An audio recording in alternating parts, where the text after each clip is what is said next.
Yo, bien ou bof? Bon alors hier soir on a assisté au match Dijon-PSG en Coupe de France. Les deux formations se sont rencontrées le 1er novembre en Ligue 1 si je ne m'amuse. Si, je me rappelle très bien même que le Badge Dijonnais a battu le PSG 2-1. Mais ça c'est à cause qu'ils ont eu de la schneck, c'est tout. Moi chez moi. Donc du côté du PSG, Caron Magnifique est titulaire et ça fait zizi. Di Mamma Mia, Icardi et Julien Bernard sont sur le banc. Alors que Neymar, Verratti et Marquinhos, eux, ne sont pas sur la feuille de match. Alors on applaudit Thomas Tuchel de les laisser au repos avant le match de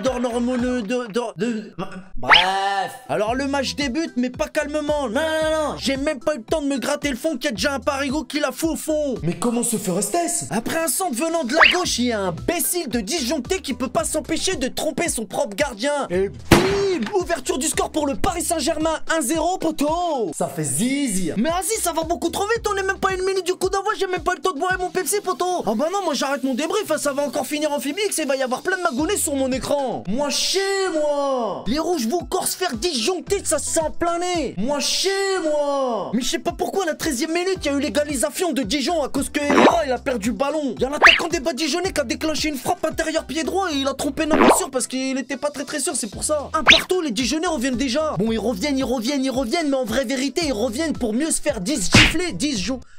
Bref, moi chez moi. Donc après on a continué les assauts, mais il a quand même fallu attendre la 44e minute pour voir la moutarde leur monter au nez. Lancé en profondeur par Drax Motion, Mbappé file vers le but et s'infile dans la surface de réparation. Et bim, 2-1, le PSG reprend l'avantage. Ça fait zizi. Et on en restera là pour la première mi-temps. Et en deuxième période, le match commence depuis même pas 5 minutes et Rocamelotte, j'ai encore pas eu le temps de boire mon petit schluck de Pepsi qui a déjà un but pour Paname. Mais comment se ferait-ce? Sur un corner venant de la droite tiré par Sarah Briand, Thiago Silva dans la surface catapulte le ballon de la tête et 3-1 poteau. Ça fait zizi. Et c'est à ce moment là que je me suis souvenu que la sauce allait être bien assaisonnée. Parce que oui, il y a la moutarde de Dijon, t'as la mayonnaise de Dijon, mais là ça part en vinaigrette de Dijon. Mais en même temps avec un blast de maillot et un maillot couleur harissa, tu mets le ton John Quebec. Bah ouais, et ça part en chips quoi. Et 5 minutes plus tard, Mbappé excentré côté gauche, frappe en force, sauf que Rude, le gardien machin chose des disjonctés, effectue la parade qu'il faut. Mais c'était sans compter sur Sarah Briand et lancé au second poteau. Et boum, 4-1. Ça fait zizi. J'en ai rien à te fou, moi, façon. S'il y a plus de 5 buts, j'arrête le débrief puis c'est tout. Et voilà que le 86e but, Non, pas le 4... Mais non.